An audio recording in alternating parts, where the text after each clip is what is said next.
तो आज से हम बात करने वाले हैं मुख्य आर्थिक सलाहकार के कार्यालय के अनुसार सॉवरेन क्रेडिट रेटिंग प्रक्रिया में सुधार समय की मांग की गई है।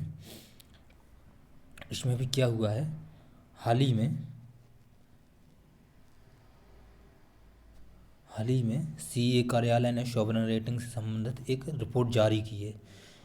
इस रिपोर्ट में क्रेडिट रेटिंग एजेंसियों द्वारा सॉवरेन रेटिंग निर्धारित करने के लिए अपनाई गई अपारदर्शी कार्यप्रणाली के गंभीर मुद्दे को रेखांकित किया गया है ना। वर्तमान में भारत को 3 प्रमुख रेटिंग एजेंसियों यानी स्टैंडर्ड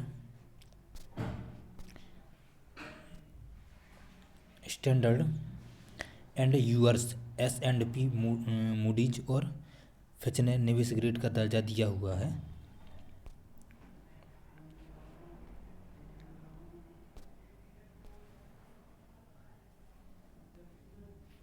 एक मिनट। तो वर्तमान में 3 रेटिंग जो भारत के लिए दी गई हैं वो किस कंपनी के द्वारा दी गई हैं? स्टैंडर्ड एंड पुअर्स, मूडीज और फिच ने निवेश ग्रेड का दर्जा दिया हुआ है भारत के लिए। इसके लिए रेटिंग एजेंसियां सॉवरेन रेटिंग देने के लिए अलग अलग मापदंडों का उपयोग करती हैं। वो कौन कौन से मापदंड हो सकते हैं? एक तो संवृद्धि दर है ना, राजनीति जोखिम, ऋण का बोझ, विनिमय दर व्यवस्था। इसके लिए उन्होंने कुछ चिंताएं भी जताई हुई हैं। विकासशील देशों को हानि पहुंचाती है जो रेटिंग पद्धति जो है विकासशील देशों के लिए हानि पहुंचाती है ना। बैंकों के विदेशी स्वामित्व को अधिक महत्व देती है। जो फिच की कार्यप्रणाली है वो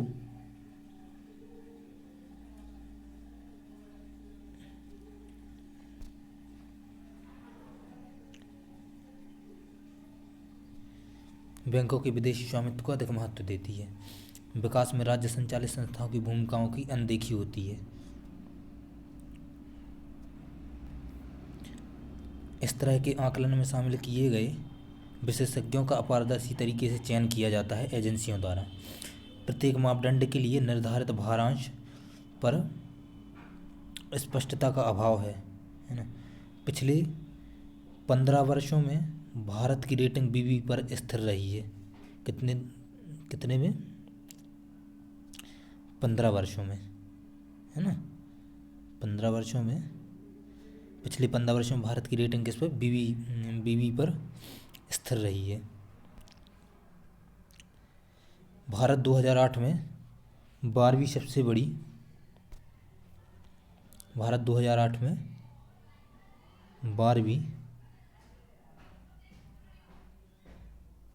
12वीं सबसे बड़ी अर्थव्यवस्था थी, जबकि 2023 में कितनी होगी? दुनिया की सबसे बड़ी 5वीं अर्थव्यवस्था बन चुकी है। इस व्यापक प्रगति के बावजूद भी भारत की रेटिंग में सुधार नहीं दर्शाया गया है।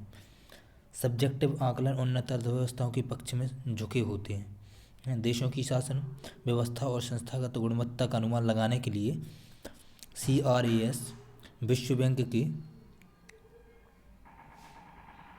क्रेडिट रेटिंग एजेंसियां, CRA का फुल फॉर्म क्या होता है? क्रेडिट रेटिंग एजेंसियां विश्व बैंक के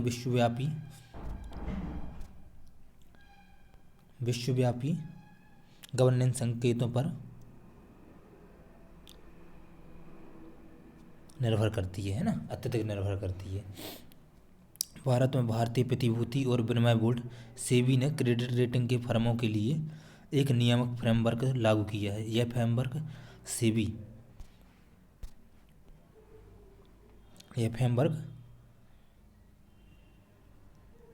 सेबी के विनियमन 1999 के तहत लागू किया गया है। भारत की प्रमुख क्रेडिट एजेंसियां कौन कौन सी हो सकती हैं?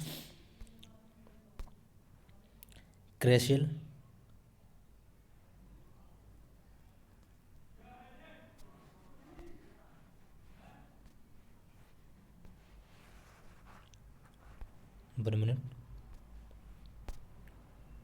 भारत की प्रमुख क्रेडिट एजेंसियां कौन कौन सी हो सकती हैं?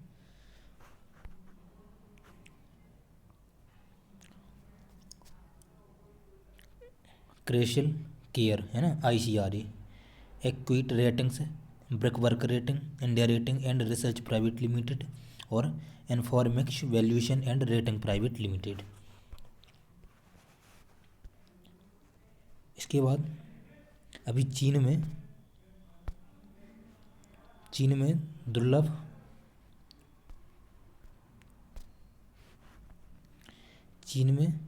अभी दुर्लभ भूतत्व प्रसंस्करण प्रौद्योगिकियों के निर्यात पर प्रतिबंध लगाया गया है ना, प्रतिबंध लगाया गया है। विश्व में REES के खनन में चीन की हिस्सेदारी 63% है। विश्व में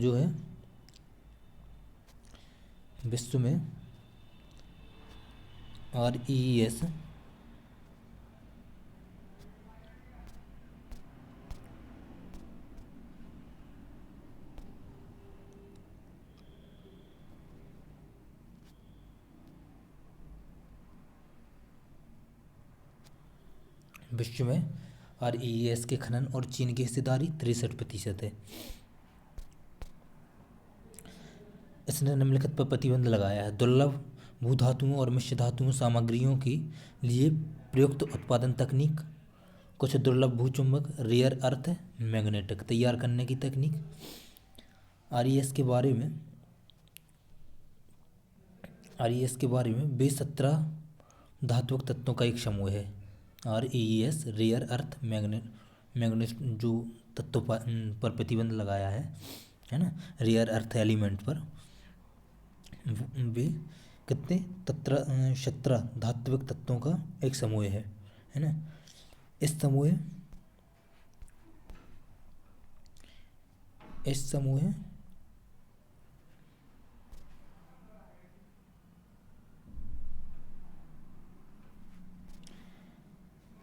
समूह में आवर्त सारणी के 15 लैंथेनाइट के अलावा स्कैंडियम और थ्रीटियम शामिल है।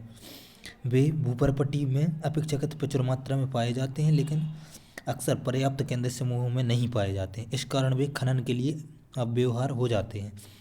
RES का महत्व है, ये महत्व हम देखेंगे कौन कौन से क्षेत्रों में महत्व उनका। RES का महत्व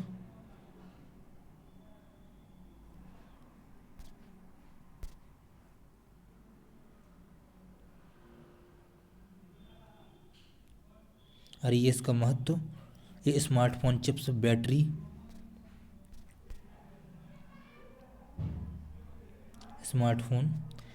बैटरी, LCD स्क्रीन, संयुक्रण आदि के निर्माण में आवश्यक घटक है। RES रेयर अर्थ एलिमेंट जो होते हैं। RES से जुड़ी चुनौतियाँ कौन कौन सी होती हैं? इनका खनन महंगा और कठिन होता है, मतलब इनको निकालना है ना कठिन होता है। यह खनन जल प्रदूषण, रेडियोधर्मी अपशिष्ट जैसे पर्यावरणीय मुद्दों को जन्म देता है ना। यदि हम इनका खनन करते हैं तो उससे कौन कौन से चिंताएं हो सकती हैं। खनन जल प्रदूषण है ना, रेडियोधर्मी अपशिष्ट जैसे पर्यावरणीय मुद्दों को जन्म देता है। RES के लिए भारत द्वारा किए गए कुछ उपाय हैं, वो कौन कौन से उपाय हो सकते हैं?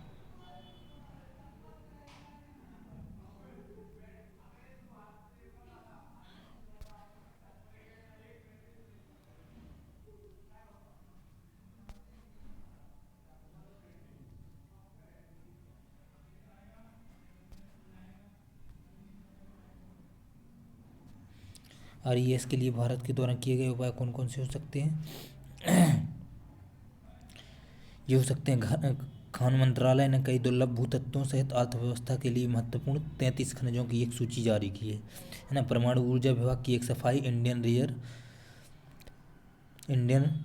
रेयर अर्थ लिमिटेड को RES के उत्पादन का कार्य सौंपा गया। भारत अमेरिका के नेतृत्व वाली खनिज सुरक्षा साझेदारी MSP का सदस्य बनाया गया है।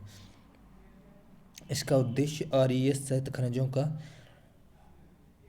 खनिजों की महत्वपूर्ण सप्लाई चेन में सार्वजनिक और निजी निवेश को प्रेरित करना है।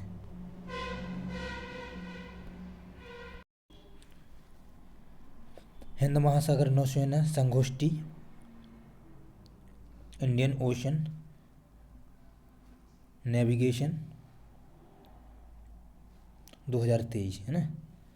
इसके लिए हम देखेंगे IONS का 8वां संस्करण रॉयल थाई नेवी ने थाईलैंड के बैंकॉक में आयोजित किया गया है। यह भागीदारी देशों के नौसेना अध्यक्षों की संगोष्ठी थी। इस संगोष्ठी में कोरिया गणराज्य की नौसेना को एक नए पर्यवेक्षक के रूप में शामिल किया गया है। इसके साथ ही IONS संगठन में 34 भागीदार हो गए हैं। इनमें 25 सदस्य और 9 पर्यवेक्षक शामिल हैं। तो प्री में क्या पूछा जा सकता है कि इसमें जो IONS है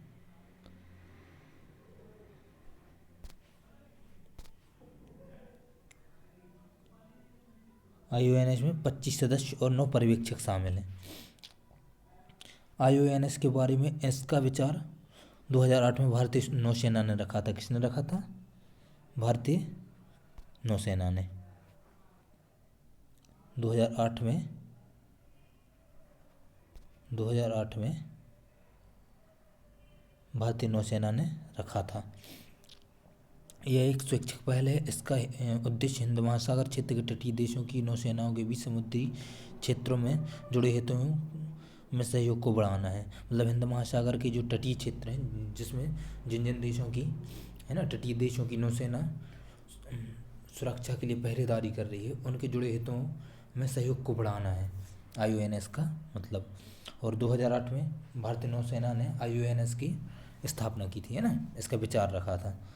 2022 में IONS ने IMEX 22 नाम से समुद्री अभ्यास का पहला संस्करण आयोजित किया था। इसके लिए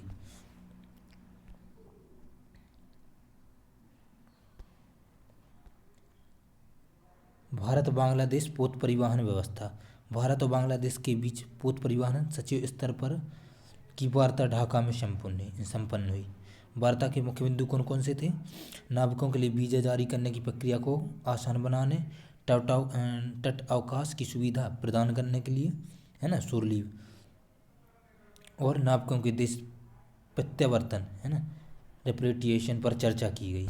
व्यापार और कनेक्टिविटी बढ़ाने के लिए राधिकापुर व होदीबारी में स्थलीय मार्ग पर सहमति बनी। भारत बांग्लादेश प्रोटोकॉल IBP, है ना, Bharat Bangladesh protocol Indian Bangladesh protocol मार्ग का विस्तार करेगा। साथ ही अंतर्देशीय जल पारगमन तथा व्यापार का प्रोटोकॉल PIWTI T&T के तहत पश्चिम बंगाल में सफरदगी को एक नया पोर्ट ऑफ कॉल घोषित करने की सहमति दी है। बेहतर पोत नेविगेशन और ट्रैकिंग के लिए IBP का मार्ग पर कॉमन स्वचालित पहचान प्रणाली की शुरुआत की गई है। Environmental inhibits. हाल ही में खाद्य और कृषि संगठन FOA, है ना, FAO फूड और एग्रीकल्चर ऑर्गेनाइजेशन ने food safety implications from use of environmental inhibitors in agri food system शीर्षक से एक रिपोर्ट जारी की है।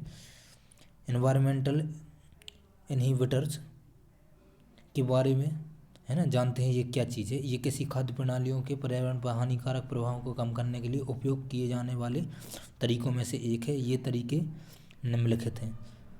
मैथनोजेनेसिस इनहिबिटर्स, ये जुगाली करने वाले जानवरों की आंतों में कीड़वन से तथा अन्य किसी स्रोतों से उत्सर्जित होने वाले मीथेन उत्सर्जन को कम करते हैं।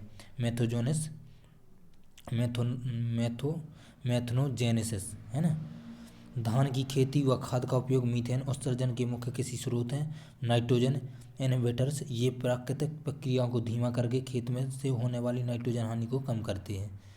ये प्राकृतिक प्रक्रियाओं नाइट्रोजन के रिसाव और वाष्पीकरण का कारण बनती हैं। सुर्खियों में रहे व्यक्ति कौन कौन से हैं?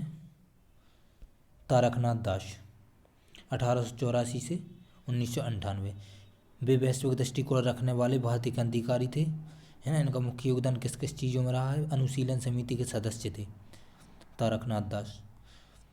संयुक्त राज्य अमेरिका के पश्चिमी तट पर भारतीय छात्रों और मजदूरों को संगठन गठित किए थे। भारत की आज़ादी के लिए संसाधन जुटाने के लिए के अपने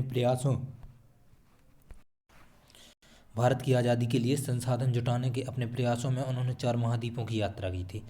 वे गदर पार्टी के लाला हरदयाल से भी जुड़े हुए थे उन्होंने द फ्री हिंदुस्तान अखबार प्रकाशित करना शुरू किया 1908, है ना, जो 1908 में प्रकाशित किया गया था। इनकी रचनाएं थी इंडिया एंड वर्ल्ड पॉलिटिक्स, मूल्यह्रास, साहस, नम्यता, राष्ट्रवाद आदि।